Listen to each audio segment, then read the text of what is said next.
Baik, selamat siang Bapak dan Ibu semuanya. Selamat siang. Terima kasih atas kehadirannya di ruangan kelas 6 ini.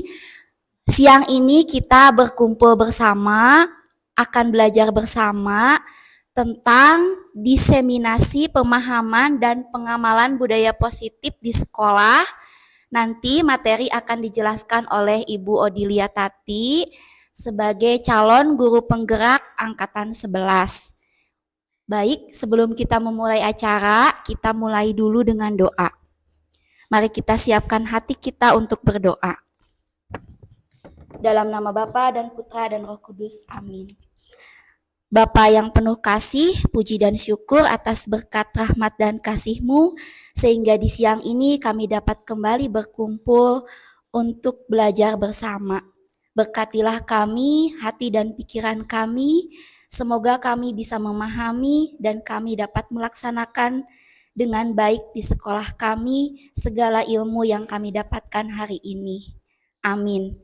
Kemuliaan kepada Bapa dan Putra dan Roh Kudus, seperti pada permulaan, sekarang, selalu, dan sepanjang segala abad. Amin. Dalam nama Bapa dan Putra dan Roh Kudus. Amin. Baik, untuk susunan acara di siang ini, tadi kita sudah bersama-sama membuka dengan doa, lalu nanti ada pemaparan materi dari Ibu Odilia Tati, kemudian tanya jawab, kesimpulan atau refleksi, dan terakhir penutup. Baik Bapak Ibu, mari kita siapkan hati dan pikiran kita akan belajar bersama. Kepada Ibu Tati untuk menjelaskan materi, kami persilahkan. Ya, terima kasih Bu Rita. Oke, selamat siang Bapak Ibu. Selamat siang. Oke. Bapak Ibu mohon maaf ya, di sini saya berdiri bukan untuk menggurui, tapi kita belajar bersama. Jadi rileks saja, tenang saja, kita diskusi bareng-bareng di sini. Kebetulan saya mendapatkan ilmu banyak dari materi tentang budaya positif di sekolah ya. Nah, budaya positif ini sayang kalau tidak diturunkan kepada Bapak Ibu. Jadi kalau hanya saya yang memiliki materinya, asa sayang gitu ya. Jadi nanti kita enjoy saja dalam acara ini. Jadi nggak usah tegang, nggak usah ini ya Bapak Ibu. Jadi kegiatan kita hari ini itu adalah diseminasi pemahaman dan pengamalan budaya positif di sekolah. Sekolah kita mungkin sudah ada beberapa kegiatan yang sudah membudaya dan kegiatan itu positif dilakukan di sekolah. Menjadi pembiasaan baik namanya. Nah, tapi tidak ada salahnya kita belajar banyak juga apa sih budaya positif itu ya. Nah, ini mah biodata saya semua juga udah tahu ya Bapak Ibu ya. Oke. Nah, hari ini kita akan belajar ini ya. Mungkin rada banyak materinya, agak banyak atau rada lama. Mohon Bapak Ibu bisa mengikuti kegiatan ini dengan baik ya. Yang pertama nanti kita akan belajar tentang paradigma pembelajaran dan disiplin positif. Lalu ada belajar nilai-nilai kebajikan. Nah, mungkin baru dengar atau sudah pernah dengar nilai-nilai kebajikan? Kebajikan? Sudah pernah mendengar? Atau ini baru mendengar? Belum. Sudah pernah? Oh, oke, Pak Irwan sudah pernah. Nanti kita ulas, kita kupas bareng ya. Lalu ada keyakinan sekolah atau ke kelas ya. Nah, yang biasa kita lakukan itu kesepakatan.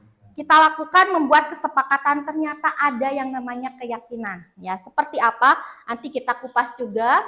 Lalu ada motivasi perilaku manusia, kebutuhan dasar manusia, posisi kontrol. Nah, di sini saya begitu belajar ini, saya rasanya dicambuk.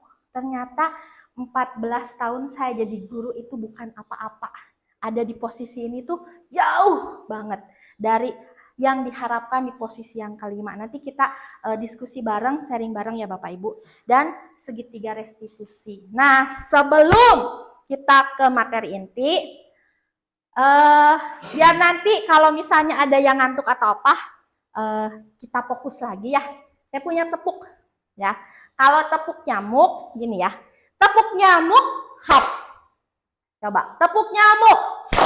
Oke, tepuk nyamuk. Tepuk nyamuk 3 kali.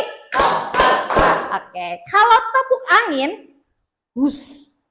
Ya, dengan gerakan hus gitu, oke? Tepuk angin. Hus. Tepuk angin. Hus. Tepuk nyamuk, tepuk angin. Hap, hus. Nah, konsentrasi ya. Coba tepuk nyamuk, nyamuk angin. Hap, hap, hus. Nah, nyamuk, nyamuk angin, angin. Nah, tepuk nyamuk, tepuk angin 3 kali. Hap, hus, hap, hus, hap, hus. Bisa? Pokoknya ini nanti kita pakai kalau kira-kira sudah Bapak Ibu guru rada ngantuk, rada apa ya. Nah, pada kesempatan ini juga mungkin Bapak Ibu memang kita mah terbatas ya di sekolah, hanya 8 personil dan tidak ada lagi yang kebetulan Ibu Kepala Sekolah juga ada kegiatan rapat, jadi tidak bisa hadir di sini, makanya kita bisa hanya hadir sekian, tapi nggak apa-apa. Ini tidak mengurangi makna untuk kita berbagi ilmu ya. Oke, kita lanjut ya, kita mulai. Paradigma pembelajaran dan disiplin positif. Bapak Ibu, dari kata disiplin, apa yang Bapak Ibu terlintas di pikiran yang pertama? Aturan. Oh, aturan. Ada lagi. Tertib. Taat. Aturan, tertib, taat. Oke. Nah, di sini kita akan belajar menjelajahi dan memahami budaya yang ada di dunia pendidikan hingga mengakar pada praktik di sekolah atau di kelas. Lalu bagaimana sih budaya sekolah itu bisa membentuk karakter murid dan bagaimana memproses disiplin positif dalam budaya sekolah yang nantinya akan menjadi perubahan baru yang menggerakkan seluruh komponen yang ada di sekolah atau di kelas. Ya, harapannya dengan adanya materi ini ya kita yuk sama-sama sekolah kita ada perubahan yang baru ya, sedikit-sedikit dari budaya disiplin positif atau budaya positif ini. Nah, lalu harapannya dari acara ini, diseminasi positif ini diharapkan dapat menjadi pembelajaran atau tempat untuk berproses, wadah untuk berdiskusi dan menumbuhkan semangat satu dengan yang lainnya agar tercipta pribadi yang sesuai dengan kontrol penuh pada diri dan karakter yang kuat. Jadi harapannya budaya positif ini teh sudah bukan jadi aturan lagi, paksaan lagi atau yang lainnya. Tapi benar-benar dari kesadaran diri. Jadi karakter kita juga akan kuat ya. Bukan hanya murid, harapannya ya Bapak Ibu guru juga. Nah, tadi Ibu saya tanyakan disiplin itu apa? Ternyata dalam budaya kita, makna disiplin itu dimaknai menjadi sesuatu yang dilakukan seseorang pada orang lain untuk mendapatkan kepatuhan. Tadi ada aturan kan, ada taat, nah terus sama apa lagi? Tertib, gitu kan. Nah, kita itu cenderung menghubungkan kata disiplin itu dengan ketidaknyamanan, bener nggak? Coba, Bapak Ibu bisa nggak berefleksi? Kalau misalnya Bapak Ibu guru datang ke sekolah jam berapa? 6.40. 6.40 ya? 6.40. Kita bel jam berapa? Jam 7. Aturannya jam 7. Nah, mau nggak mau kita datang sebelum jam 7 kan? Nah, karena apa? Pengen kita, sekolah kita disiplin gitu ya. Semua warganya, anak-anak juga termasuk anak-anak juga sebelum jam 7 kita kondisiin harus sudah datang gitu. Kalau misalnya mereka datangnya lebih dari jam 7, biasanya kita katakan anak itu apa? Terlambat gitu. Berarti tidak disiplin katanya gitu kan? Nah, jadi kalau kita mendengar kata disiplin itu sebetulnya ya memang agak tidak nyaman ya. Kita teh merasa terpaksa, betul nggak? Dipaksa, betul. Harus patuh sama aturan itu ya. Tapi menurut Ki Hajar Dewantara itu kata disiplin ini teh sebetulnya ya untuk mencapai kemerdekaan dalam konteks pendidikan saat ini. Jadi syarat utamanya itu adalah harus ada disiplin yang kuat ya. Disiplin yang dimaksud itu disiplin diri dan yang memiliki motivasi internal dari dalam dirinya. Jadi, jika kita tidak memiliki motivasi internal, maka kita memerlukan pihak lain untuk mendisiplinkan kita. Jadi, akhirnya ada peraturan yang harus dibuat di dalam suasana yang merdeka. Tapi Bapak Ki Hajar mah mintanya itu teh kita merdeka, meskipun ada aturan, tapi itu terpaksa gitu, ya. Jadi aturan itu teh dibuat supaya kita semua teh benar-benar sadar, motivasi dari diri kita teh sadar gitu. Ya, betul tidak? Iya. Nah, pertama di sekolah kita memang sudah dididik anak-anak dari kecil harus misalnya masuk jam 7, sebelum jam 7 harus datang. Nah, kalau mereka sudah termotivasi dari sejak dini, harapannya sampai nanti dewasa motivasi dari dirinya sudah tertanam. Jadi karakternya sudah terbentuk gitu. Next ya. Nah, dari disiplin tadi Bapak juga udah ngomong, Bapak Ibu juga ada sharing kalau ada kepatuhan, ada peraturan, harus taat, terus juga tidak nyaman, betul kan? Dengan kata disiplin itu. Nah, itu semua bisa kita buat merdeka, ada nilainya, ada nilai-nilai kebajikan. Coba Pak Irwan tadi katanya sudah pernah mendengar nih kebajikan. Menurut Pak Irwan itu kebajikan itu apa sih? Setahu saya kalau kebajikan itu tolak ukur akal budi untuk menghindari yang jahat dan melakukan yang baik. Gimana Pak? Kebajikan itu setahu saya tolak ukur akal budi seseorang untuk melakukan yang baik dan menghindari yang jahat. Oh, oke. Dari yang lain ada lagi? Hah? Sama. Oke. Nah, ini ada nilai-nilai kebajikan. Ya. Apa itu nilai-nilai kebajikan? Lo maknanya dengan disiplin positifnya. Disiplin sebagai bentuk kontrol diri, yaitu belajar untuk mengontrol diri agar dapat mencapai satu tujuan mulia. Ya, misalnya kita datang ke sekolah sebelum jam 7. Tujuannya apa? Supaya kita bisa menghargai waktu, kan? Dengan aturan jam 7, kita harus bisa menghargai waktu, ya. Karena semua orang akan memulai kegiatan di jam 7 itu. Jadi semua orang harus bisa menghargai waktu di jam 7 itu. Nah, lalu di sini ada tujuan mulia di sini mengacu pada nilai-nilai atau prinsip-prinsip mulia yang dianut seseorang yang dinamakan nilai-nilai kebajikan universal. Universal berarti umumnya, gitu. Ya, tadi tolak ukur untuk melakukan yang baik dan menghindari yang kurang baik, gitu ya. Nah, kebajikan universal itu apa? Nilai-nilai kebajikan yang disepakati bersama lepas dari suku bangsa, agama, bahasa, maupun latar belakangnya. Jadi, sebetulnya ketika saya baca ini ya Bapak Ibu, nilai kebajikan ini teh kita sudah ada di sekolah kita, di yayasan kita, namanya nilai core value.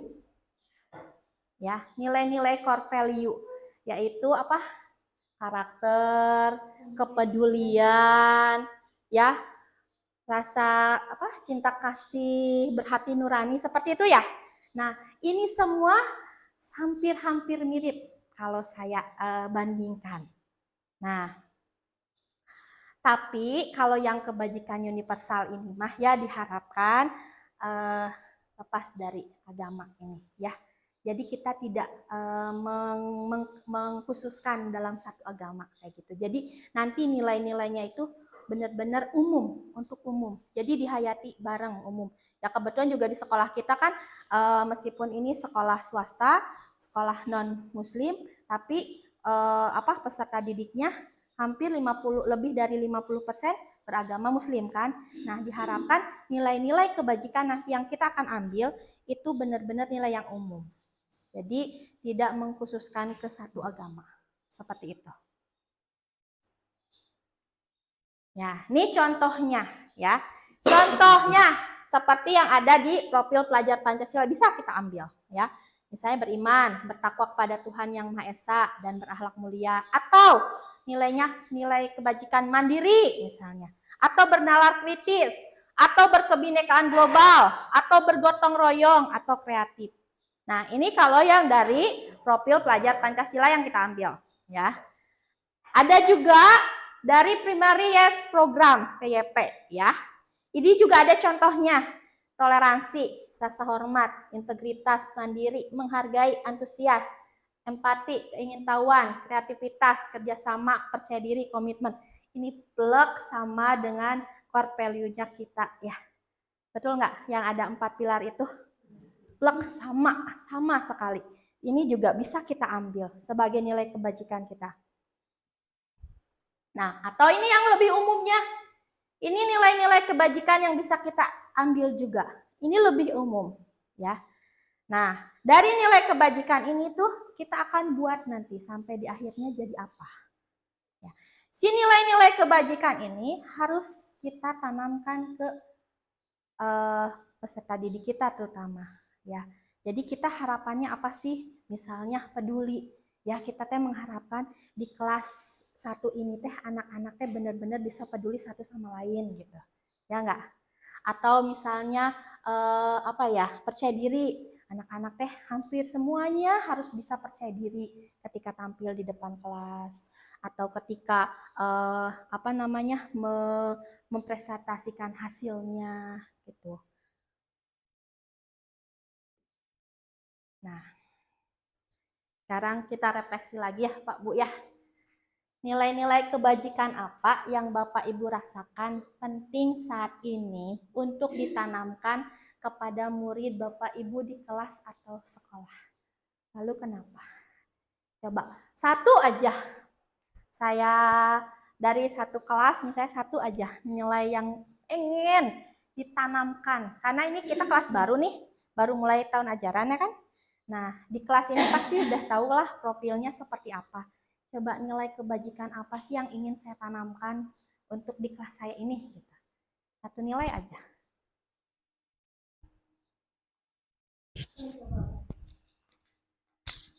Untuk di kelas 3, saya ingin menerapkan nilai toleransi atau saling menghargai.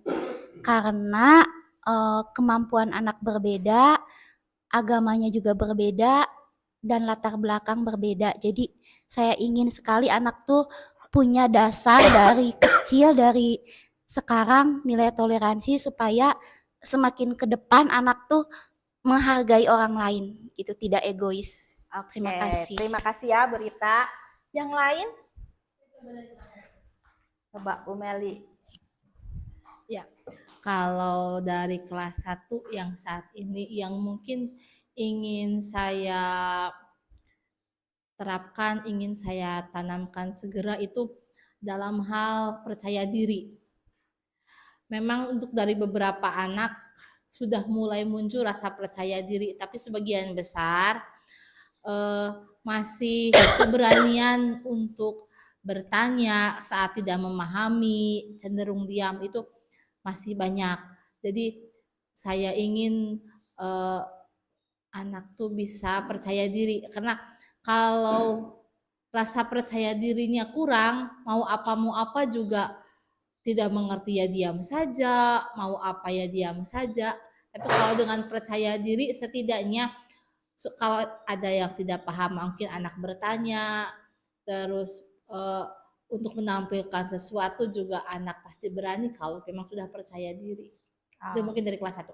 Oke, terima kasih Bu Meli. Betul ya, kalau misalnya anak sudah percaya diri, pasti kita mengajar juga enak ya.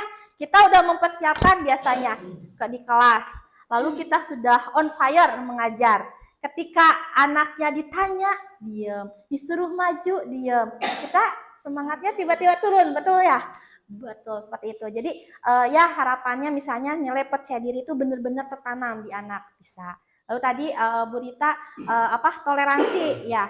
Betul ya Bu. Kita di sini anak-anaknya mayoritasnya agamanya beragam ya. Kalau misalnya kita tidak tanamkan toleransi, ya sudah nanti kesananya mereka sudah tidak bisa menghargai orang lain, mungkin bisa ya saling mengejek lah, saling bertengkar atau apa juga itu bisa kalau toleransi tidak tertanam oleh kita ya. Oke, kita lanjut ya. Nah, lalu dari nilai kebajikan itu kita turunkan menjadi namanya keyakinan kelas. Bapak Ibu, kita setiap tahun di awal kegiatan MPLS suka ada kegiatan membuat kesepakatan kelas.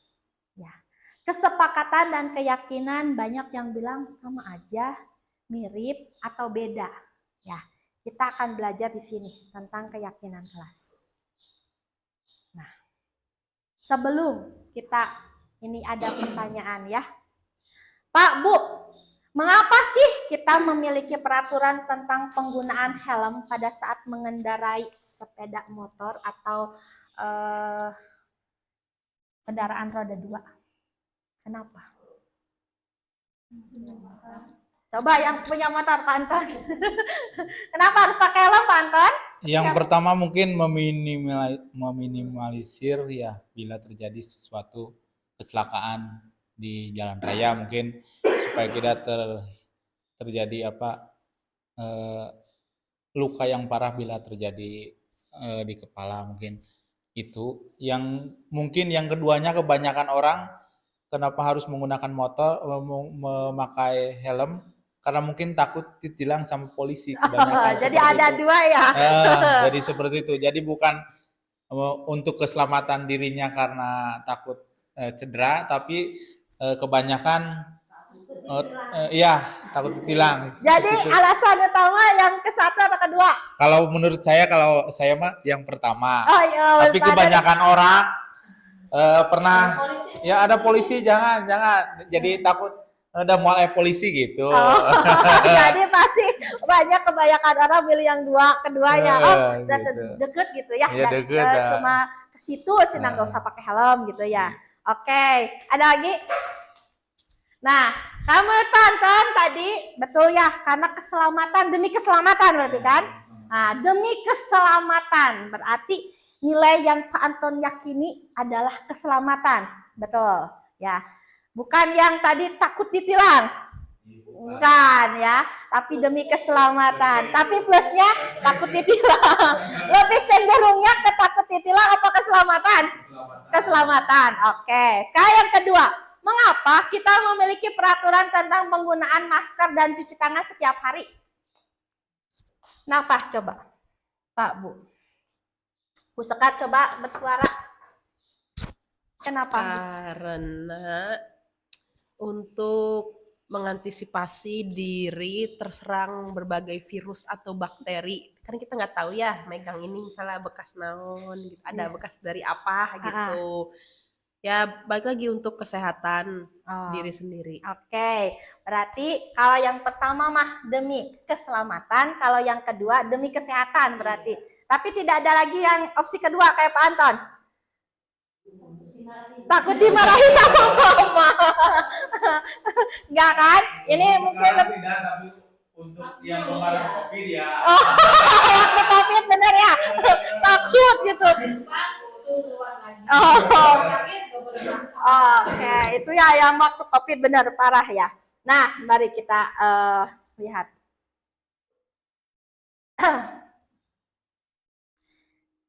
Nah, tadi betul ya. Keyakinan dari pertanyaan tadi itu yang pertama ada nilai keselamatan dan nilai kesehatan. Nilai ini yang kita sebut sebagai keyakinan.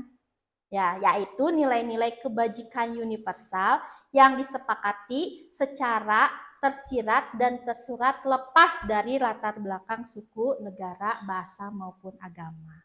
Jadi kita membuat satu keyakinan nih di kelas. Misalnya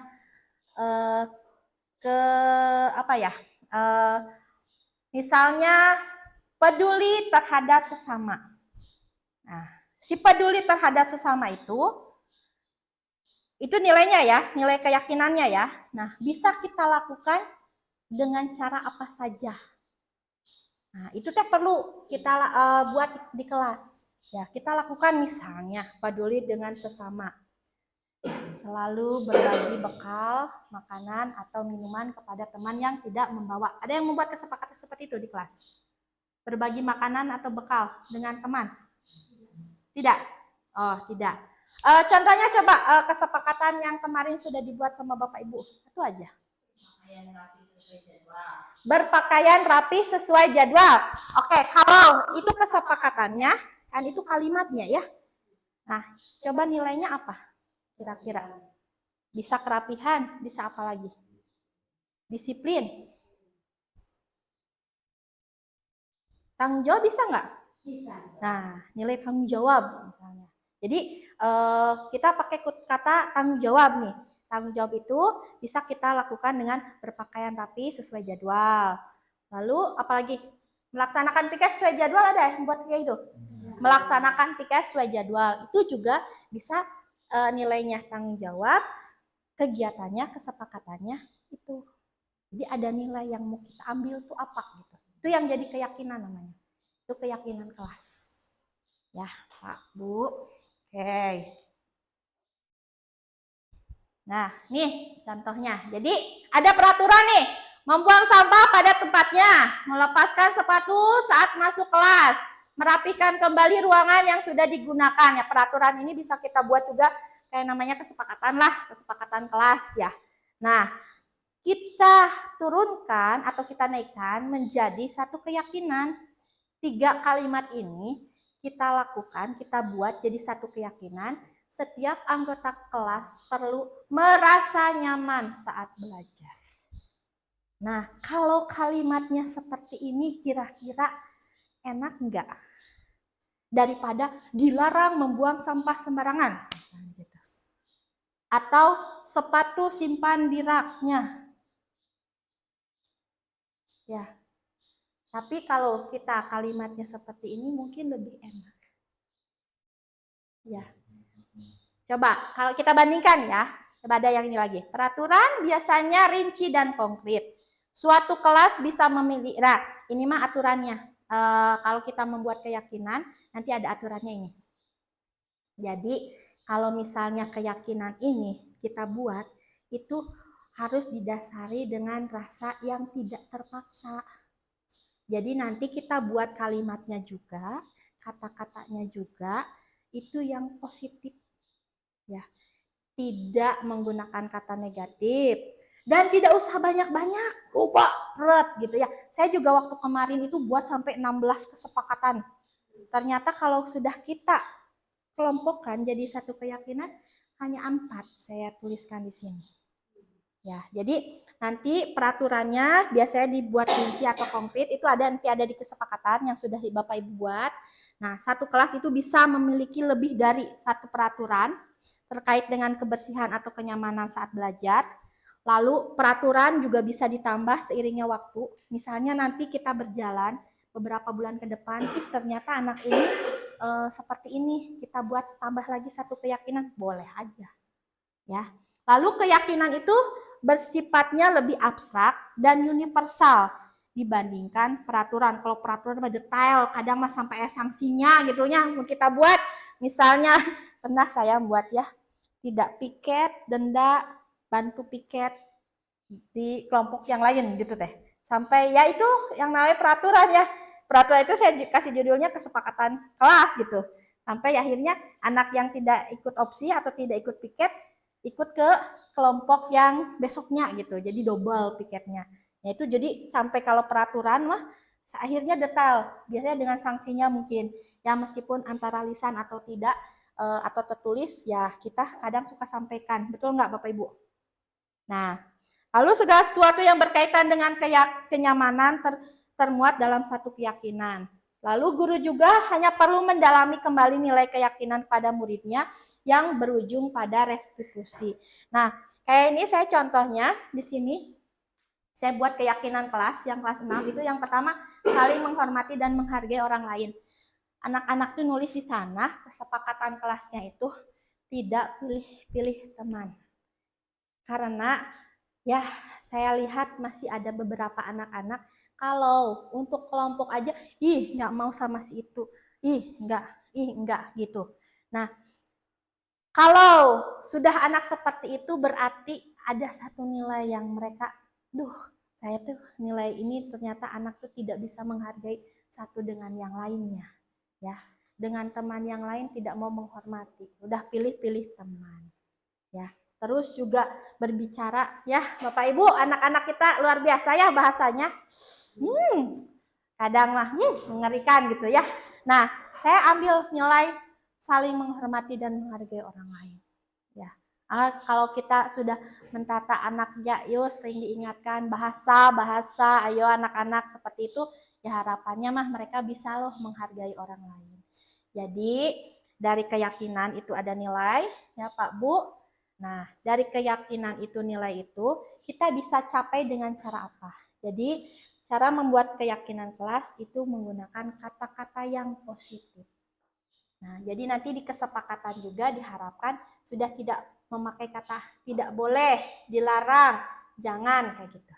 Ya, tapi lebih baik menggunakan kata-kata positif yang bisa diyakini dan enak. Jadi akhirnya tidak terpaksa gitu. Seperti ini. Setiap anggota merasa perlu nyaman saat belajar. Gitu. Kalau nyaman berarti ya udah mencakup dengan kebersihannya, gitu ya. Tanggung jawab dalam kebersihannya, menjalankan piket dengan baik, seperti itu ya. Jadi itu bisa dilaksanakan seperti itu. Nah, oke. Sepertinya tepuk nyamuk, hap. Tepuk angin.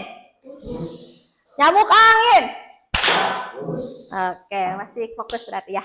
Bagaimana cara membuat keyakinan kelas?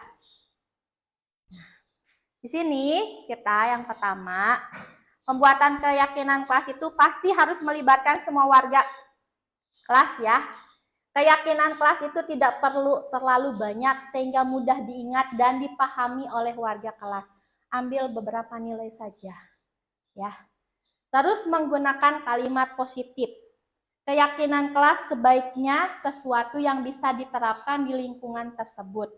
Dan perlu adanya tinjauan kembali keyakinan kelas dari waktu ke waktu agar tetap relevan. Jadi kalau misalnya nanti nambah atau misalnya nih tanggung jawabnya udah berjalan 1 semester ini, ya udah kita ganti dengan nilai yang lain, boleh gitu. Atau misalnya ternyata harus ada tambahan nih anaknya, ternyata tanggung jawabnya jadi kurang, tadinya nggak ada nilai tanggung jawab, bisa ya misalnya tidak ada nilai kenyamanan saat belajar misalnya, sudah kacau balau lah di kelas 6 ini, ya bisa nanti saya tambahkan begitu. Jadi nanti dalam membuat keyakinan kelas ini anak-anak diajak bareng, anak TK, anak kelas 1 bisa kok ya, diajak ngobrol bareng. Lalu habis itu kalau sudah nanti kita sortir yang negatif, kita buatkan kalimat positifnya. Ya, 1 atau 2 nilai. Lalu kalau sudah, ini keyakinan harus bisa diterapkan ya di kelas. Berilah tanda tangan atau cap jari. Jadi semua anggota kelas bisa tahu. Kalau kelas besar mungkin pakai tanda tangan, kalau kelas kecil mah jari gitu. Ya, pakai jempol tandanya ini teh disetujui bersama. Jadi bukan Bapak Ibu guru yang membuatnya, tapi semua ikut terlibat. Dan nanti mereka meyakini semuanya. Termasuk kitanya juga ikut meyakini di sini. Harapannya begitu ya. Nah, ini langkah praktisnya.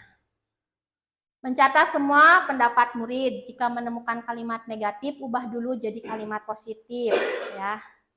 Caranya tidak memotong pembicaraan teman. Ini berarti menghargai yang berbicara. Kita buatnya belajar dengan tekun, mengerjakan tugas tepat waktu, ramah kepada guru dan teman, datang tepat waktu, menjaga barang sendiri yang dipinjam, menjaga kedamaian dan ketentraman, peduli kepada teman. Lalu nilai kebajikan atau keyakinan yang menjadi inti dari peraturan ini, kata hormat ya. Menghormati semua orang dan barang milik orang lain ya. Ini menghormati kan, menghargai, menghormati masuk. Lalu kata bekerja dengan baik dan tekun. Semua orang ingin merasa diterima dan dimiliki. Nah, ini keyakinan kelasnya. Hormat. Kami meyakini bahwa sangat penting untuk menghormati semua orang dan barang milik orang lain. Bekerja. Kami meyakini bahwa sangat penting untuk mengerjakan segala pekerjaan atau mengikuti kegiatan yang sudah ditugaskan. Bekerja dengan baik dan tekun.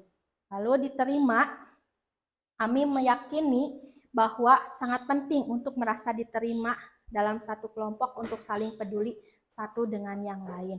Jadi kayak tadi saya yang ya anaknya masih dipilih-pilih ya, mungkin bisa juga dengan kata nilainya ini diterima atau dimiliki. Itu bisa saya buat keyakinan kelas gitu. Jadi nanti saya akan tinjau kalau dengan keyakinan saling menghormati dan menghargai ini masih kurang dirasa, saya buat satu keyakinan lagi nanti diterima atau dimiliki. Jadi benar-benar satu sama lain bisa saling menerima dan memiliki gitu. Karena masih ada anak yang dijauhi sampai sekarang di kelas 6 teh suka kasihan saya mah anaknya teh masih suka nangis ya. Ada beberapa itu dari laki-laki dari perempuan. Nah, ini contoh ya, contoh keyakinan kurang jelas mungkin ya. Ada dari kelas 1. Setiap anggota kelas perlu belajar. Setiap anggota kelas perlu senang kalau anak-anak kecil mah ya. Setiap anggota kelas perlu melakukan tugas. Setiap anggota kelas perlu saling menghargai. Setiap anggota kelas perlu merasa nyaman. Atau ini dari keyakinan kelas 5, selalu bersikap positif, senantiasa menjadi diri terbaik, percaya dan menghormati orang lain serta barang miliknya, berkomitmen terhadap setiap tugas, senantiasa sangat membantu. Nah, ini mah kelas 7 berarti udah SMP. Nah, kalau SMP mah pakai kata-kata hormat, bekerja, diterima, dimiliki. Bisa menggunakan pakai kata-kata yang seperti contoh kelas 1, ini mah lebih konkret, biasa kelas 1. Kalau kelas 5 sedikit naik lebih abstrak. Kalau udah ke SMP dan yang lainnya lebih abstrak ya. Nah, keyakinan ini harapannya bisa terlihat, bisa terdengar, lalu nanti akan mereka lakukan dengan perilakunya. Ya. Oke, sampai sini. Pak, Bu, lanjut dulu apa ice breaking? Hela. Ice breaking lagi? Boleh. Oke, ice breaking ya. Biar nggak ngantuk. Nih, Bapak Ibu. Coba kira-kira kalau Bapak Ibu mendengar tanggal 17, apa yang terlintas dalam pikiran Bapak Ibu? Spontan. 17. Hari kemerdekaan. Libur? Oke, libur. Tanggal merah. Oke, apa lagi? Lomba. Upacara. Oke. Apa yang terlintas dengan Mang Andre misalnya? Bersih. Oke. Stylish. Apa lagi? Punya warung. Bos. Oke. Sekarang apa yang terlintas spontan dari Bapak Ibu dengan Yosudarso? Disiplin. Lapangnya bagus. Peran apa Peran? Apa? Jauh. Wah, jauh. Apa lagi? Muridnya beragam. Sejuk. Oke. Sejuk. Suka sejuk ya?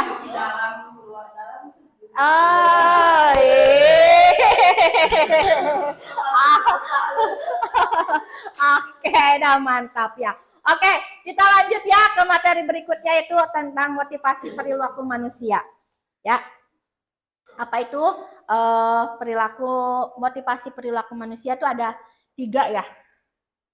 Jadi dalam bukunya Dan Gosen, dalam bukunya Existing School, disiplin bahasa Inggris orang teh bisa ya, menyatakan ada 3 alasan motivasi perilaku manusia. Yang pertama, untuk menghindari ketidaknyamanan atau hukuman, untuk mendapatkan imbalan atau penghargaan dari orang lain, dan yang ketiga, untuk menjadi orang yang mereka inginkan dan menghargai diri sendiri dengan nilai-nilai yang mereka percaya. Pak, Bu, Bapak Ibu jauh-jauh datang ke Cibunut ini ya. Berapa perjalanannya? 1 jam. Ada yang 30 pakai motor. Hampir 1 jam naik mobil ya. Pagi-pagi berangkatnya. Pagi sekali kan ya Bu ya. Karena jam 7 harus sudah masuk, jam 7.45 harus sudah pinjer ya. Nah, sekarang saya mau tanya nih. Motivasinya apa nih? Bapak Ibu datang pagi-pagi subuh-subuh dan naik mobil ya. Datang jauh-jauh ke Yos Sudarso ini. Ya, motivasinya untuk apa? Aturan. Hah? Aturan. Karena ada aturan. Karena apa Bu? Karena ada aturan jadi Oh, tadi kan- pagi. Karena ada aturan. Aturannya jam. Masuk jam 6.45. Dari ya Karena harus mengejar centring. centring. Oh, Betul. mengejar centring. Berarti mau yang mana nih? Yang pertama. Menghindari hukuman. Oh, menghindari hukuman. Tidak apa-apa.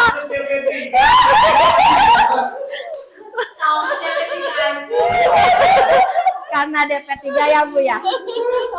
DP3 benar karena DP3. Oh, karena DP3. Bangunnya pagi jadi bosan di rumah, bangunnya pagi.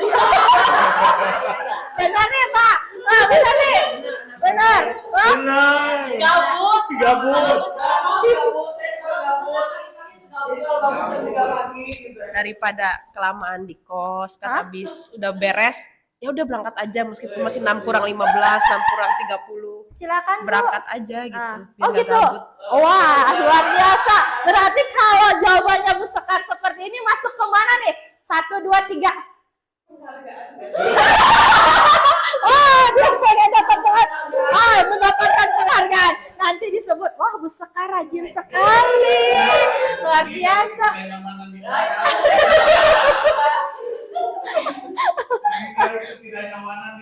Oke.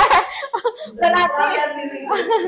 Nah, kalau ini ini masuknya ke motivasi ekstrinsik luar berarti ya. Tapi kalau ini udah motivasi intrinsik ya. Ini udah masuk disiplin positif kalau kita sudah bisa ada di posisi ini loh. Ada nggak Cing Bapak Ibu? Contohnya aja dari diri atau pengalaman Bapak Ibu ada di posisi ini aja. Atau pernah ada jadi satu pengalaman ada di sini. Jadi kita itu menjadi orang yang diinginkan, ingin dihargai dari diri sendirinya. Ya, Bu Sekar coba. Mungkin Ya. ketika memilih untuk kuliah dan menjadi sarjana, ya itu kan pengen aja gitu. Pengen. Iya, pengen biar jadi sarjana, jadi orang, jadi sesuai cita-cita yang sekarang gitu. Oke. Iya, apakah itu termasuk? Oke. Ada lagi. Soalnya kebanyakan ada di nomor 1, 2 ya. Kalau misal gitu itu masuk mana ya? Saya bingung. Kita bekerja, berangkat bekerja gitu. Ya tidak munafik kalau kita mengejar materi kan. Betul. Untuk ya kita bekerja, mengupayakan kita bisa bekerja, berangkat pagi-pagi. Tidak munafik kita ya tetap kan kita juga menilai dengan materi karena kita teh pingin ya nanti anak cucu kita teh tersangsara lah gitu kasarnya mah bisa sekolah nanti ke depan bisa mencapai cita-citanya kan salah satunya mungkin dengan pendidikan. Toh pendidikan sekarang tidak butuh biaya sedikit ya, butuh banyak sekali gitu. Jadi motivasi itu saya harus bekerja supaya anak saya nanti juga bisa sekolah. Itu masuk ke mana Ci? Nah, oke. Kalau itu kemana? Coba saya tanya dulu nih ya, Bu Meli bekerja nih ya. Bu Meli sudah merasa benar nggak bekerjanya?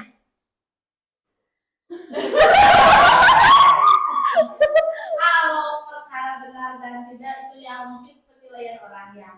Kalau sendirinya mengupayakan untuk yang terbaik, berusaha perkara itu dinilai baik dan tidak kan orang menilai saya. Ya. Kalau sayanya sendiri ya kalau bekerja mengupayakan yang terbaik.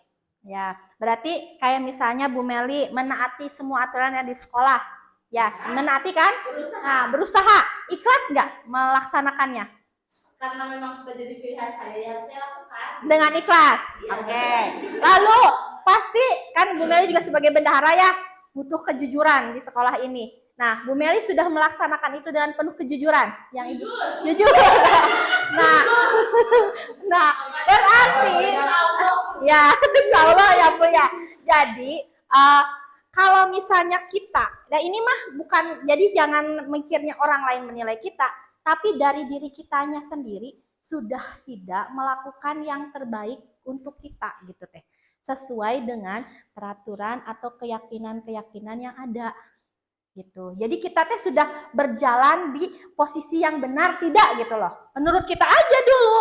Kalau misalnya menurut kitanya sudah benar, lalu kita mau mengembangkan dan tetap melakukan seperti itu bukan karena ingin dapat imbalan atau karena takut hukuman, ya berarti kita sudah ada di posisi yang ketiga ini. Jadi disiplin positifnya sudah ada. Jadi misalnya kayak kejujuran, kita benar yakinnya Bu Meli mah sampai saya waktu itu pernah dititipin uang kartu beliaunya cuti, si uang sampai baru lukan. Saking udah lamanya mungkin beliaunya tidak pakai, tidak apa. Ini uang kok baru lukan gitunya. Saya buka, aduh ini kotor banget. Tapi ya saya beresin lagi. Ternyata mungkin udah kejujurannya sudah tertanam gitu. Dan itu terus mengakar di diri kita, ya berarti kita bisa ada di posisi disiplin positif ini Bu. Jadi nilai-nilai apa sih yang ingin terus kita kembangkan dari diri kita? Kita terus, kalau misalnya kita mau terus mengembangkan diri itu lebih baik. Kita tanamkan itu jadi disiplin diri kita juga itu lebih baik. Nah, kita pasti bisa ada di posisi motivasi yang ketiga, Bapak Ibu ya.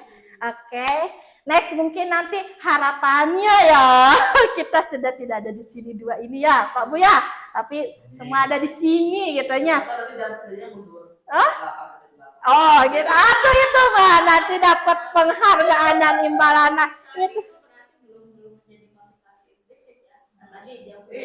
Nah ini kayak gini masih imbalan Bumi ya, jangan mundur jangan. Sekarang kita ikhlas, datang jam 6:30, pulang jam 3 ikhlas. Kita mau mengembangkan diri, mau belajar apa. Dah di posisi ini Bu gitu ya. Oke siap Bu, semangat ya.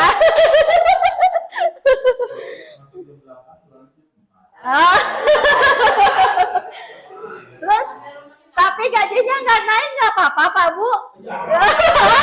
Salah lagi berarti ya. Oke. Nah kita lanjut ya. Jadi tujuan dari disiplin positif ini itu menanamkan motivasi yang ketiga kepada murid-murid kita, yaitu untuk menjadi orang-orang yang mereka inginkan dan menghargai diri sendiri dengan nilai-nilai yang mereka percaya. Jadi ketika murid-murid kita memiliki motivasi tersebut, mereka telah memiliki motivasi intrinsik dari dirinya yang akan berdampak panjang. Motivasi yang tidak akan terpengaruh pada adanya hukuman atau hadiah. Mereka akan tetap berperilaku baik berlandaskan nilai-nilai kebajikan karena mereka ingin menjadi orang yang menjunjung tinggi nilai-nilai yang mereka hargai. Jadi kan kita ya dari awal juga udah punya nilai-nilai core value ya, kita tanamkan kepada anak-anak. Ingin gak sih anak-anak kita 5-10 tahun mendatang itu jadi orang-orang sukses, tapi mereka jujur, rendah hati, tanggung jawab, nilai-nilai yang dulu kita ajarkan ke mereka teh bener-bener pakai sampai sepanjang hidupnya. Pengennya seperti itu kan, harapannya kan? Nah itu ya. Oke, next ya Pak Bu. Nah, dari tadi 3 motivasi itu ada kebutuhan dasar manusia. Ya. Kebutuhan dasar manusia itu segala sesuatu yang kita lakukan untuk mendapatkan apa yang diinginkan. Seluruh tindak tanduk yang kita lakukan memiliki tujuan tertentu dan usaha terbaik yang kita lakukan adalah dalam rangka agar kebutuhan dasar kita terpenuhi dengan baik. Ya. Nah, ini ada satu contoh. Ibu Ani, guru kelas 5 di SD Pelita Hati, sedang bingung menghadapi ulah salah satu murid di kelasnya, Agus. Beberapa anak telah datang dan mengeluhkan Agus yang seringkali meminta bekal makan siang mereka dengan paksa. Jika Anda menghadapi situasi seperti Ibu Ani, apa yang akan Anda lakukan? Menurut Anda, apa alasan Agus melakukan itu?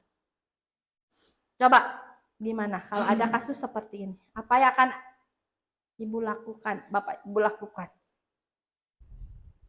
Anda ada di posisi Bu Ani. Apa Bu Rita coba? Saya coba ya, Bu. Mungkin yang pertama saya akan duduk menemani anak ketika istirahat ya. Lalu yang kedua, nanti saya akan mencoba bicara dengan Agus empat mata, diajak bicara mengapa dia melakukan seperti itu. Apakah dia punya alasan atau punya masalah di rumahnya sehingga dia bisa melakukan hal itu. Nah, nanti setelah ketemu masalahnya, baru berusaha mencari solusinya. Bisa dibicarakan dengan teman-teman Agus, ataupun mungkin bisa bicara dengan orang tua Agus. Terima kasih. Menurut Ibu, coba alasannya kira-kira apa coba si Agus kalau di posisi ini? Mungkin mamanya sibuk, nggak sempat masak, jadi nggak bawa bekal. Lapar jadi dia? Iya, Jadi lapar. makanya minta. Oke. Nah, di sini kebutuhan dasar itu ada 5 ya. Ada yang pertama survival, kebutuhan untuk bertahan hidup. Nah, kayak si Agus tadi teh, dia lapar, dia butuh bertahan untuk hidup daripada sakit perut sampai siang kan. Dia akhirnya maksa-maksa temannya saat jam istirahat. Ya. Lalu yang kedua love atau belonging, kasih sayang dan ingin diterima. Lalu ketiga kebebasan, keempat kesenangan, dan kelima penguasaan. Ini adalah kebutuhan dasar manusia. Semua orang pasti butuh ini. Betul kan Bapak Ibu? Kita bekerja jauh-jauh butuh untuk hidup ya. Masa kita nggak mendapat imbalan, kita makan dari mana ya. Tapi kita juga di rumah punya keluarga. Keluarga kita juga butuh kasih sayang dari kita ya. Kita tidak melulu bekerja kan, tapi mereka juga kita berikan kasih sayang. Nah, ada kebebasan, kesenangan, dan penguasaan. Nah, dari yang tadi, dari sini yang ini aja, kebebasan. Bapak Ibu pernah memberi kebebasan kepada anak? Pernah? Contohnya apa? Di kelas aja, ngasih kebebasan, contohnya apa?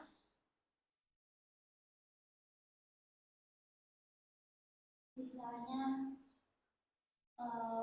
belajar tentang daur hidup hewan. Anak bebas boleh membuat peta konsep, boleh membuat cerita, boleh membuat gambar, tapi tetap ada pilihan-pilihan mungkin ya karena masih kelas kecil jadi belum bisa mandiri. Oke, tapi anak-anak memilih itu. Milih beragam sesuai keinginannya, mereka bebas berarti kan ya. Jadi pernah nggak Bapak Ibu di kelas ketika kita lagi ngejelasin ada anak yang coret-coret aja juga males gitu teh, dia sibuk ke gambaran wae gitu. Pernah melihat seperti itu? Lalu Bapak Ibu akan apa? Menegur atau apa? Negur, sebut negur gitu ya. Terus tindakan selanjutnya nanya nggak kenapa ke gambaran aja kayak gitu? Oh enggak. Tapi nanti tugasnya apakah berupa gambar atau apa? Suka disesuaikan nggak? Sesekali ya. Sesekali. Jadi kadang anak juga punya kebebasan, pengen diberi kebebasan. Ya, saat mereka jenuh mungkin. Kadang kalau di kelas mah kalau yang gampang ya, anak-anak udah kita jelasin ya, anak-anak udah bosan. Bu, permainan, Bu ice breaking. Kadang suka nagih kayak gitu enggak? Anak-anak. Bu bosan saya gitu. Bu nonton. Nah, itu mereka sudah pengen diberi kebebasan. Ya, ingin apa sih mereka gitu. Nah, terus kesenangan. Nanti mereka misalnya anak-anak yang kita sudah pernah membuat profil murid itu dari kinestetik, verbal, apa itu ya, gaya belajar ya. Nah, itu juga bisa masuk ke kesenangan. Jadi mereka senang olahraga, kita kelompokkan nih. Mungkin nanti dibuat permainan gitu kan. Senangnya berbicara, lewat bicara mungkin anak-anak suruh maju tampil kayak gitu kan.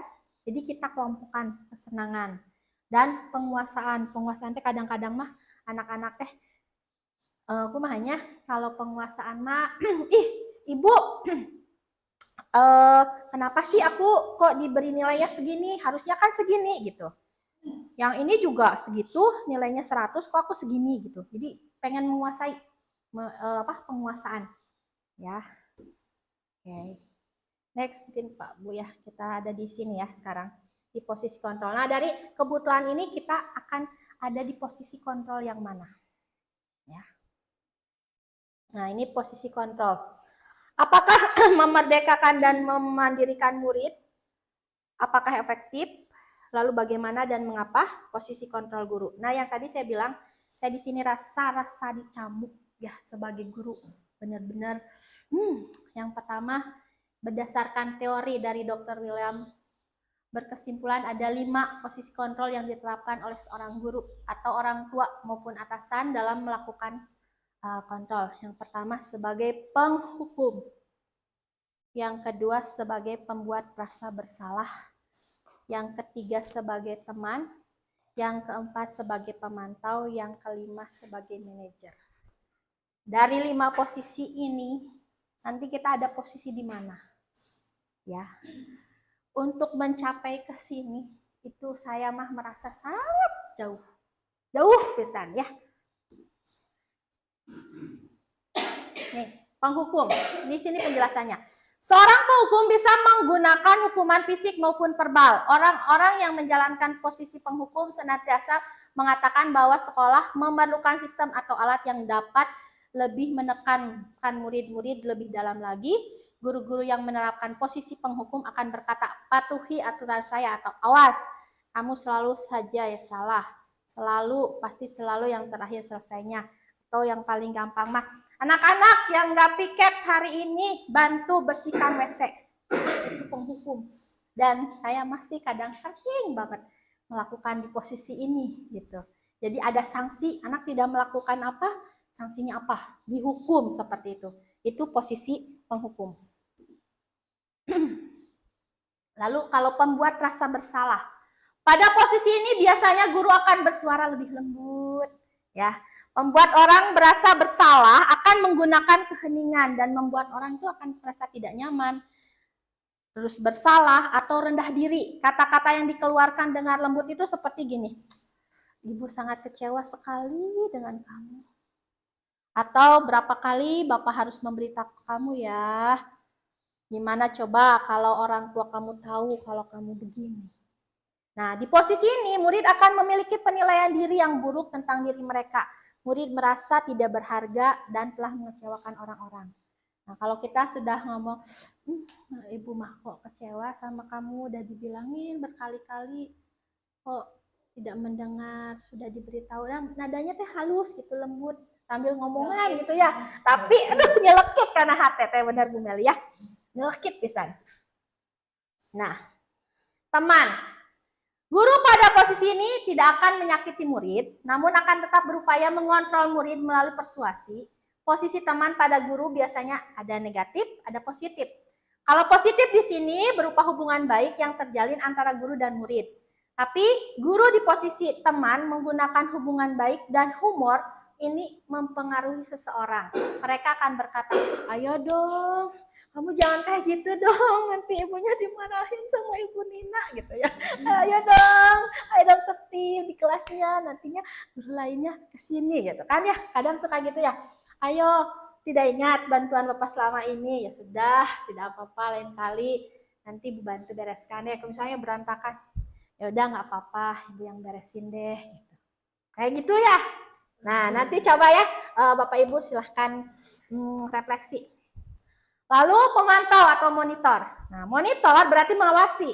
Pada saat kita mengawasi, kita bertanggung jawab atas perilaku orang-orang yang kita awasi. Posisi pemantau berdasarkan pada peraturan-peraturan dan konsekuensi. Dengan menggunakan sanksi atau konsekuensi, kita dapat memisahkan hubungan pribadi kita dengan murid. Sebagai seorang yang menjalankan posisi pemantau. Nah, pertanyaan yang diajukannya biasanya gini. Aturannya apa? Apa yang telah kamu lakukan? Sanksi apa? Dan konsekuensinya apa? Nah, kalau seorang ada di posisi pemantau, dia akan mengandalkan perhitungan. Catatan, data yang dapat digunakan sebagai bukti atas perilaku seseorang. Posisi ini akan menggunakan stiker, slip, catatan, daftar cek. Nah, posisi monitor sendiri berawal dari teori stimulus respon yang menunjukkan tanggung jawab guru dan dalam kontrol murid. Yang kelima, manajer. Nah, posisi terakhir ini manajer, ini harapan semuanya. Posisi mentor di mana guru berbuat sesuatu bersama dengan murid, mempersilahkan murid mempertanggungjawabkan perilakunya, mendukung murid agar dapat menemukan solusi atas permasalahannya sendiri. Seorang manajer telah memiliki keterampilan di posisi teman maupun pemantau, dan dengan demikian bisa jadi sewaktu-waktu tertentu kembali pada kedua posisi tersebut bila diperlukan. Namun, bila kita menginginkan murid-murid kita menjadi manusia yang merdeka, mandiri, dan bertanggung jawab, maka kita perlu mengacu pada restitusi yang dapat menjadikan murid kita menjadi seorang manajer bagi dirinya sendiri. Di manajer, murid diajak untuk menganalisis kebutuhan dirinya maupun kebutuhan orang lain. Nah, tadi ada 5 posisi kontrol guru kan? Sekarang coba Bapak Ibu tuliskan. Posisi apa yang Bapak Ibu guru sering lakukan? Nanti tempelkan di sana. Hah? Ya, bentar ya. Saya balikan ya. Tapi penjelasannya bisa dipahami ya tadi ya? Bisa. Bisa dipahami dari kata-kata juga kan ya?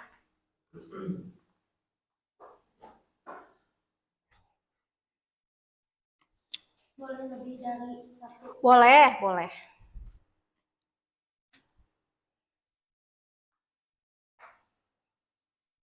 Kalau misalnya lebih dari satu, mungkin nanti bisa sharingnya lebih condong ke posisi yang nomor berapa, yang mana gitu.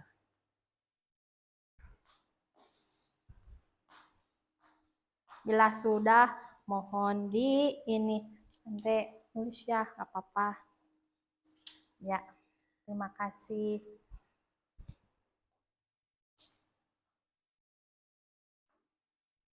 Kalau sudah, mohon ditempel di posisi kontrol guru.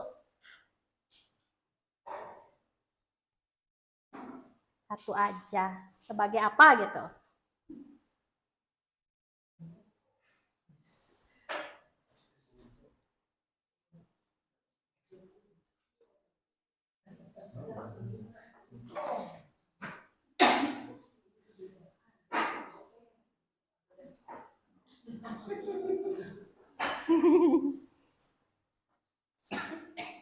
Enggak saya nilai kok. Cuma saya tanya sharingnya gitu.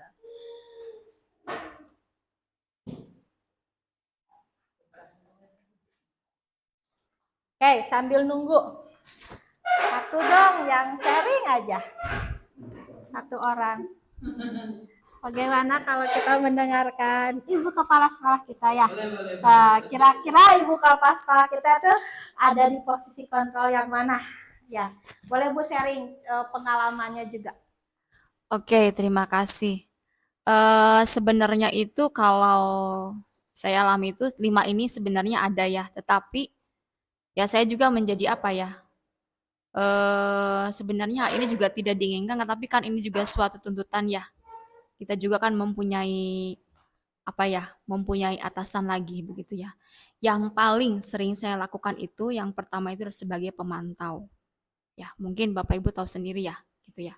Tugasnya kepala sekolah juga kan memantau bagaimana supaya kegiatan di sekolah ini bisa berjalan dengan lancar dan sesuai dengan harapan gitu ya. Kadang-kadang saya memantau, memperhatikan apakah kinerja dari Bapak Ibu semua itu sudah betul atau belum gitu ya. Kemudian juga terkadang saya menjadi teman gitu ya. Memang ini juga sebenarnya tidak baik ya. Terkadang saya juga apa yang sudah direncanakan itu terkadang ada hal yang memang kurang gitu ya, tidak sesuai dengan harapan. Tapi kan saya juga melihat apa ya, saya juga jadi nggak enak gitu ya, langsung menegur langsung dengan perkataan yang tidak enak gitu ya. Saya menginginkan seperti ini, tetapi ternyata kenyataannya itu tidak sesuai dengan harapan gitu ya. Tapi kadang saya ya sudahlah, nggak apa-apa gitu. Yang penting mudah-mudahan nanti ke depannya mungkin bisa lebih ya bisa lebih gitu ya, lebih ini. Jadi saya tidak terkadang saya tidak bisa menegur langsung, tetapi kadang saya langsung mempraktekkan hal itu. Ya harapannya sih dengan mempraktekkan itu semua ikut terlibat gitu ya dalam hal, tapi kan kenyataannya tidak semudah itu gitu ya. Tapi yaitu yang paling sering saya lakukan itu yaitu sebagai pemantau dan teman ya.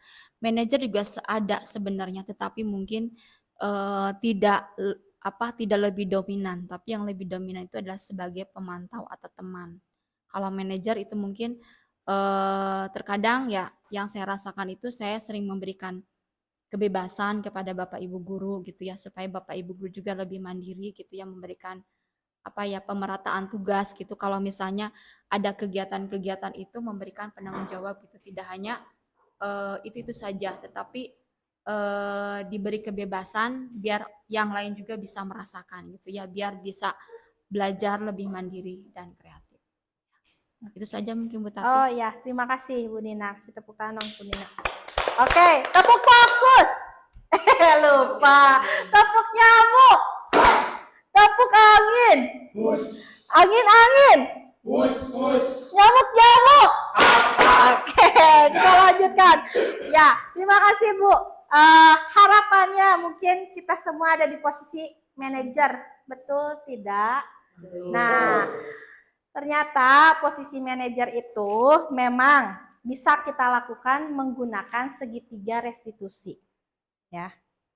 Segitiga restitusi ini yaitu suatu proses dialog yang dijalankan guru atau orang tua agar dapat menghasilkan murid yang mandiri dan tanggung jawab. Ya, nah ini segitiga restitusi. Yang pertama, menstabilkan identitas, validasi tindakan yang salah, menanyakan keyakinan. Jadi yang keyakinan kelas yang kita buat tadi ya. Nah, kayak ini, mengubah identitas anak yang bersalah dari gagal ke identitas yang sukses. Ada kata-katanya, kalimatnya. Lalu yang validasi tindakan yang salah itu, kita akan memvalidasi tindakan anak itu salah enggak. Mereka mengakui salah atau betul. Gitu. Nah, setelah mereka mengakui kalau mereka salah atau tidak, nah kita keyakinannya, apa sih keyakinan yang sudah mereka langgar? Apa sih keyakinan yang seharusnya mereka lakukan? Begitu. Nah, ini mungkin penjelasan terlalu ini saya kasih langsung saja contohnya. Nah, ini kebetulan sudah praktek saya.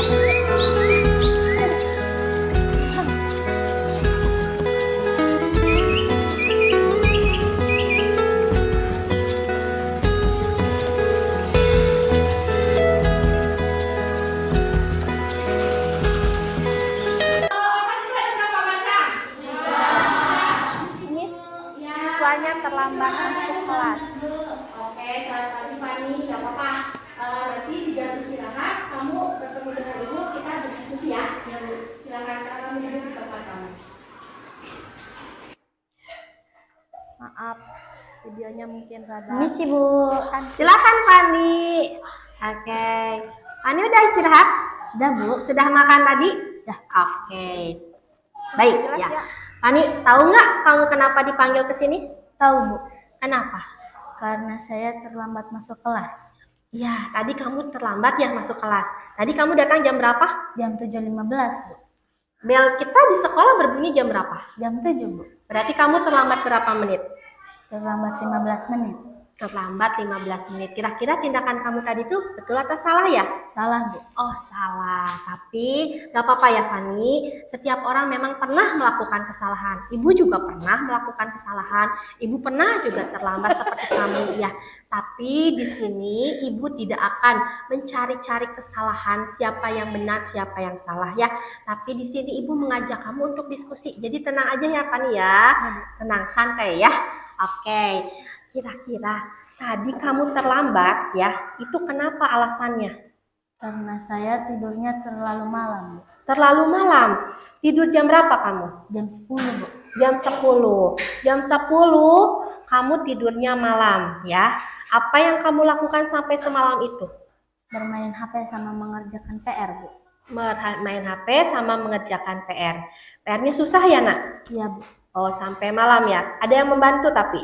Ada. Oke, lalu bermain HP juga. Oh, jadi mengerjakan PR-nya sambil bermain HP ya. Apa yang kamu mainkan di HP itu? TikTok, Bu. TikTok. Oke, ya baik. Nah, Fani, coba sekarang Ibu mau tanya, kira-kira kita kan sudah membuat kesepakatan atau keyakinan kelas ya waktu di awal tahun itu. Keyakinan kelas apa yang kamu yakini dari perbuatan kamu ini? Disiplin dan menghargai waktu.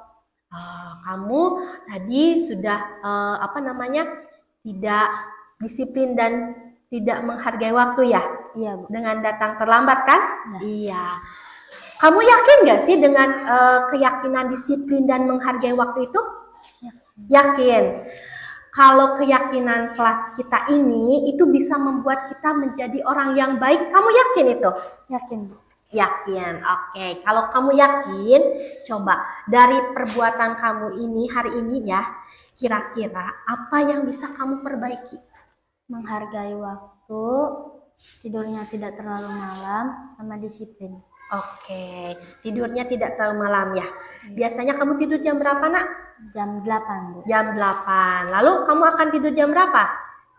Jam 8. Jam 8, tetap jam 8. Berarti tidak terlalu malam lagi, tidak sampai jam 10 seperti tadi malam ya? Tidak, Bu. Oke, tidak.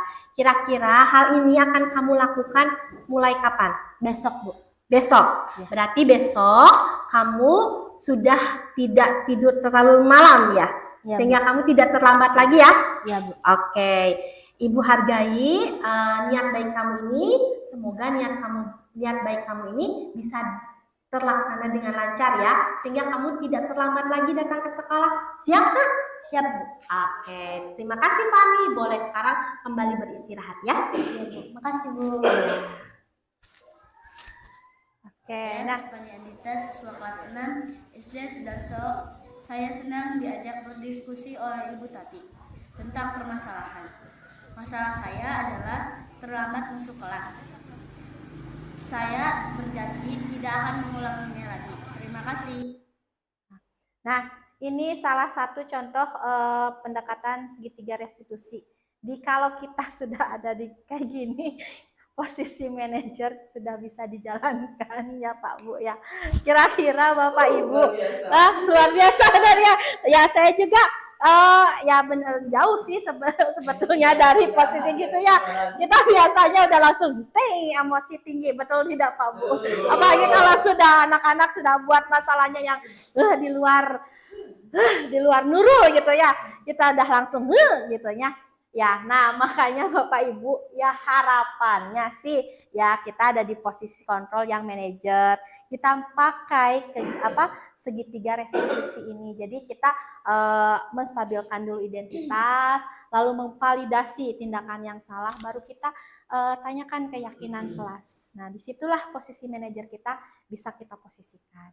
Nah, ini Bapak Ibu salah satu beberapa contoh ya, kita mah memang budaya positif sudah beberapa dilakukan ya secara kontinu. Ada yang sudah anak kesadaran sendiri, ada yang mungkin masih jadi peraturan. Nanti kita pilah-pilah apakah mereka masih terpaksa atau takut hukuman atau sudah mereka menjunjung nilai-nilai kebajikan itu. Di sini ya ada beberapa, ada berbaris, lalu piket, saling menghormati, menghargai saat diskusi, kegiatan santun juga. Ya.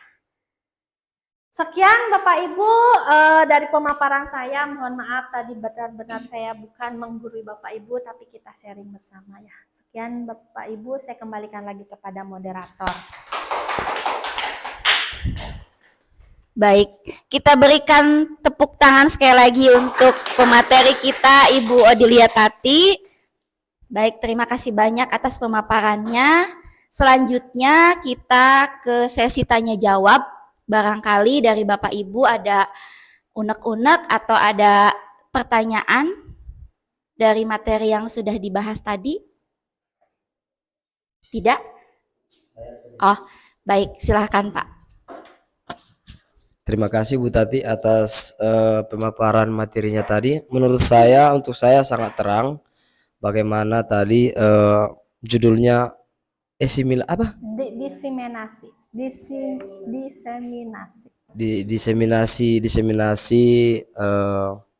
Apa tuh? Budaya positif. Ya, budaya positif. Oke, penyebar luasan ya, budaya positif di sekolah. Nah, tujuannya satu tadi tentu untuk mencapai merdeka belajar.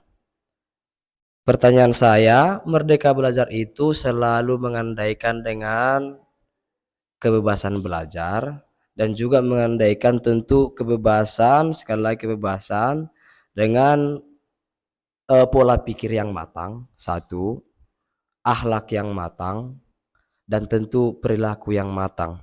Nah, untuk mencapai ini tadi ada beberapa hal. Tadi sempat bahwa dalam mengkondisikan kelas itu Bu Tati bilang kita tidak perlu memakai kalimat yang dalam artian negatif, kalimat negatif, larangan-larangan. Jadi lebih kepada positif. Nah, bisakah kita terapkan suatu aturan dalam artian ini sebagai kesepakatan, tapi dia berbentuk aturan untuk mencapai sebuah yang dikatakan tadi keyakinan kelas tadi? Bisakah kita terapkan aturan dalam satu kelas itu supaya keyakinan kelas yang kita percaya ini bisa diterapkan oleh masing-masing siswa dan kita sepakati bersama, tapi dia bentuknya aturan? Bagaimana? Itu satu. Yang kedua, tentang posisi kontrol yang jujur saya tadi itu cenderungnya berada pada dua posisi, penghukum dan teman. Jadi terkadang di kelas itu kalau saya lihat sudah anak itu kadang-kadang tingkahnya yang aneh-aneh, apalagi dengan memang sangat abstrak boleh dikatakan penjelasan tentang hal-hal yang agama sebagai guru agama begitu. Terkadang saya buat kesepakatan begini, oke, nanti siapa yang nggak memperhatikan, nggak ribut, kita tidak ikutkan dalam game atau kita tidak masukkan dalam ini.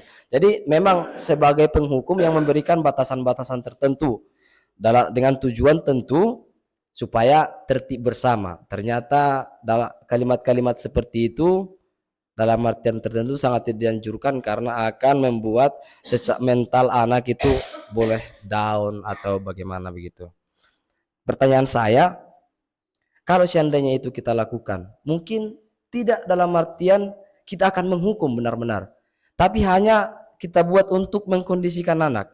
Apakah itu kita posisinya sebagai penghukum atau memang kita akan mendowngrade mental si anak? Terima kasih, Bu. Ya, makasih Pak Irwan. Ya. Baik, saya jawab langsung yang pertanyaan yang pertama ya, yang tadi peraturan ya. Keyakinan tuh nilainya ya. Nah, si keyakinan itu bisa kita sandingkan dengan kesepakatan. Kita bisa buat peraturan di kesepakatan itu, tapi coba kita buat sekarang mah pakai kalimat positif. Jadi tidak pakai kata jangan, tidak, tapi lebih ke kata-kata positif.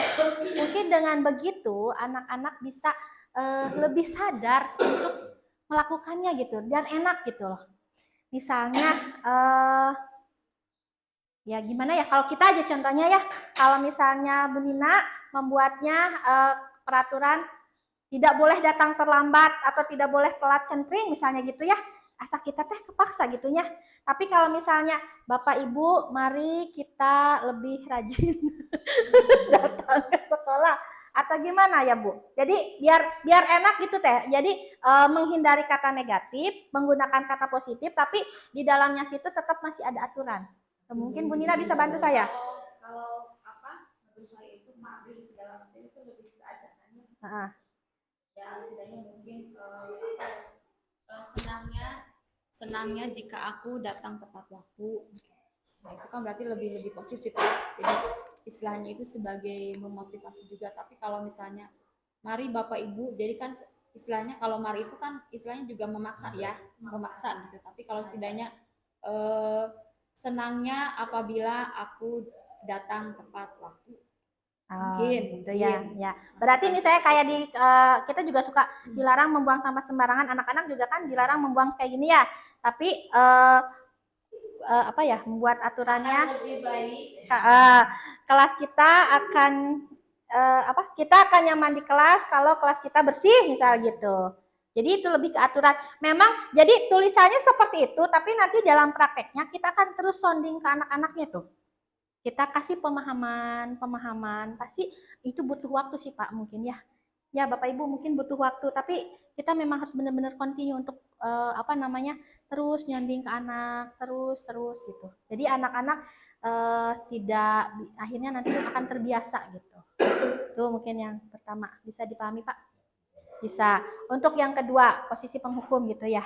Nah, kalau ya memang saya juga ada pasti sering di posisi penghukum ya.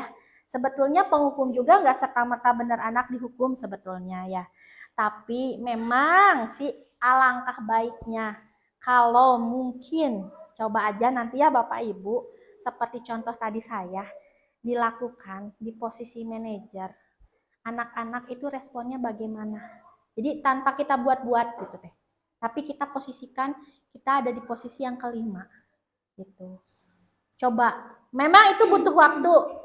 Mungkin untuk beberapa permasalahan yang berat dulu lah misalnya atau beberapa permasalahan yang nanti kita ajak anaknya itu bicara sendiri gitu, tidak di dalam forum umum. Ya kayak ribut gini ya, memang harus dalam satu waktu itu kan, kita harus tak aksi apa gitu. Coba nanti setelah aksi itu kita ajak lagi anaknya berbicara ngobrol, tapi menggunakan posisi kontrol yang kelima. Kira-kira bagaimana respon anaknya. Terus mungkin image kita juga akan berubah badannya sama dari anak teh si Pak Anton teh galak ayeuna mah ganing bager gitu ya. Bager pisan Pak Anton teh gitu ya. Mungkin loh seperti itu. Bapak Ibu apa ada yang bisa bantu mungkin? Atau ada Kalau misalnya sistemnya seperti ini bisa nggak Bu ya? Misalnya kan tadi masalahnya itu kan Pak Irwan gitu ya, ada iming-imingnya anak itu bisa main game ya, tetapi harus memperhatikan dulu. Tapi mungkin penjelasannya itu mengarahkan kepada anaknya itu mungkin kata-katanya yang agak enak lah gitu misalnya. Yuk anak-anak siapa yang nanti mau bermain sama Bapak? Misalnya saya, yuk sekarang kita belajar dulu gitu maksudnya gitu. Jadi cari kira-kira kata-katanya itu yang memang tidak mengarah anak-anak itu terpaksa atau gimana gitu, tapi memang tujuannya arahnya ke sana gitu kan. Tadi misalnya yuk nanti siapa yang mau apa, kalau misalnya sekarang bisa memperhatikan pelajaran Bapak berarti nanti kamu bisa main game kan, istilahnya begitu kan tadi perkataannya seperti itu. Tapi mungkin penyampaian kepada anak-anak itu kata-katanya mungkin bisa dibuat lebih positif. yang lebih positif gitu. Misalnya diajak siapa yang mau bermain, yoi, kalau mau bermain yuk sekarang kita belajar dulu gitu. Jadi maksudnya tidak istilahnya tidak menghakimi bahwa kamu tuh kalau tidak bisa mengikuti pelajaran saya, kamu tidak bisa ikut main game. Tapi kan arahannya memang ke sana. Mungkin seperti itu. Terima kasih Bu Nina.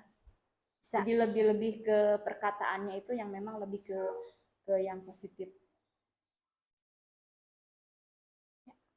Ya memang mungkin tidak mudah ya. Harus belajar apa menyusun kata-kata, pilihan kata yang tepat.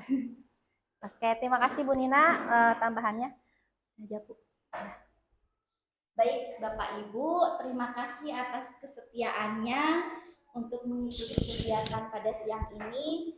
Semoga apa yang sudah kita simak, apa yang sudah kita pelajari, sama-sama kita bisa terapkan, kita bisa mengontrol diri kita sendiri, menyadari pentingnya budaya positif sehingga nanti program sekolah pun bisa terwujud, yaitu budaya positif dari kesadaran baik dari kita sebagai guru ataupun pendidik ataupun karyawan dan dari anak. Mungkin saya mohon maaf apabila dalam membawakan kurang berkenan. Kegiatan ini kita tutup dengan doa. Mohon Ibu Meli menutup dengan doa.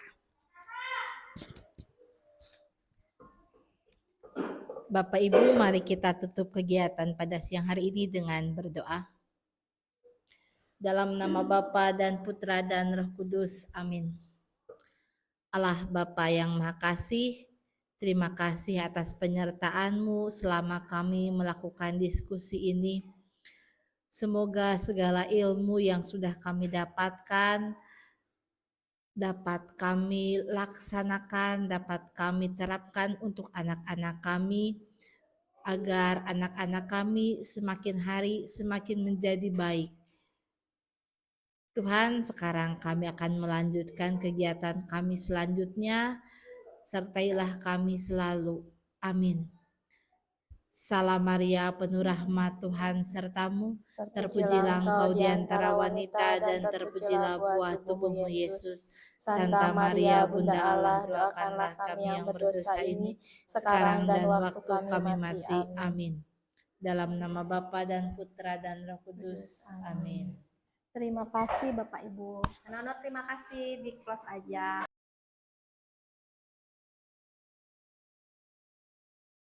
Nah, kita itu sekarang buat keyakinan kelas ya. Tahun kemarin, pas awal tahun kita sudah buat kesepakatan kelas. Apa bedanya kesepakatan dengan keyakinan ya? Kamu tahu keyakinan? Pernah dengar tidak? Atau baru dengar? Baru dengar? Keyakinan, baru dengar? Apa itu keyakinan? Oke. Nih. Keyakinan itu seperangkat nilai dan prinsip yang disepakati bersama oleh guru dan siswa untuk memandu perilaku dan interaksi di dalam kelas. Jadi, nih ya, Bapak, Ibu guru, terutama Ibu nih di kelas ini pegang tangan, ingin anak-anak Ibu itu jadi anak-anak yang baik. Di sini kan waktu kesepakatan kelas tidak boleh menyontek cenanya. Nah, itu masuk ke nilai apa?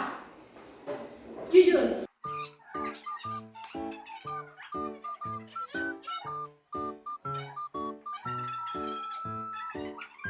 Coba. Berarti kalau kita berbuat salah, kita mengakui kesalahan kita. Nah, itu juga bisa, ya. Jadi nilai itu yang akan kita ambil ya. Nah, nanti akan jadilah keyakinan kelas. Ibu harapkan ya, yang namanya keyakinan kelas itu menggunakan kalimat positif. Ya, kalau di kemarin ada tulisan jangan apa ya? Hah? Jangan ngegosip, cina ya di kesepakatan kelas betul kan? Jangan menggosip katanya di situ ya. Kita sekarang pakai kalimat positif. Coba kira-kira kalimat positifnya apa?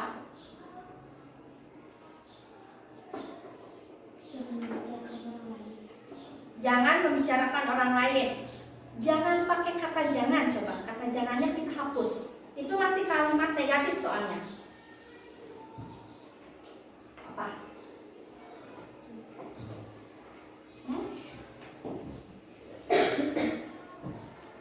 Berbicara dengan sopan. Ya, kalau menggosipnya biasanya udah ke hal negatif ya. Udah ngomongin orang, kita ngomongnya menjelek-jelekan gitu kan. Nah, coba pakai kata positif, berbicara sopan ya, atau menghargai orang lain kayak gitu. Jadi kata-kata negatifnya kita buang, kita pakai menjadi kalimat positif. Bisa? Bisa. Nah, sekarang coba pikirkan nilai apa yang ingin kalian terapkan di kelas ini ya. Nilai apa sih biar kita kan benar-benar jadi siswa yang benar-benar punya prinsip, kita bisa perilaku kita benar-benar baik.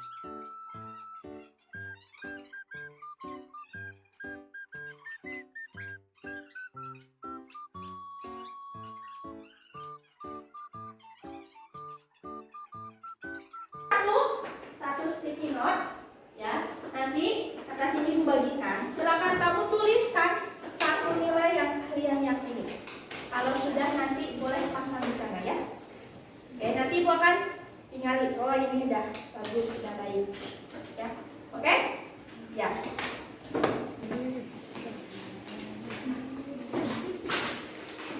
Hormati.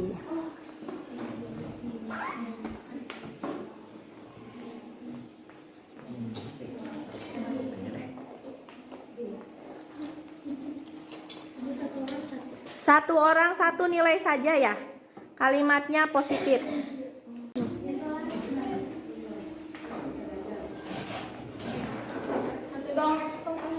Satu.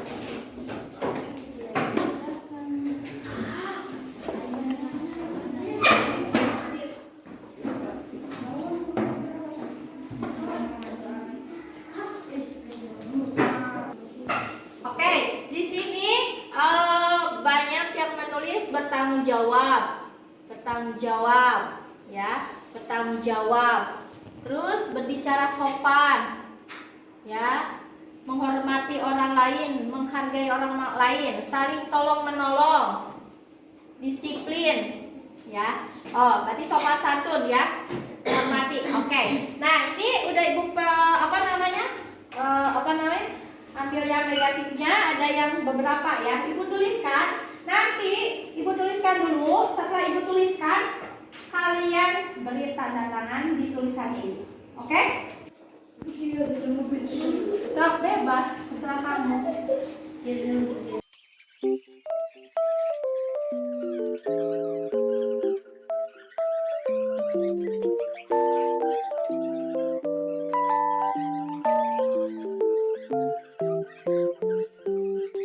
Saya, Stefani Endita, keyakinan kelas yang tadi dibentuk bisa membuat kami lebih baik dan menjadi anak-anak hebat.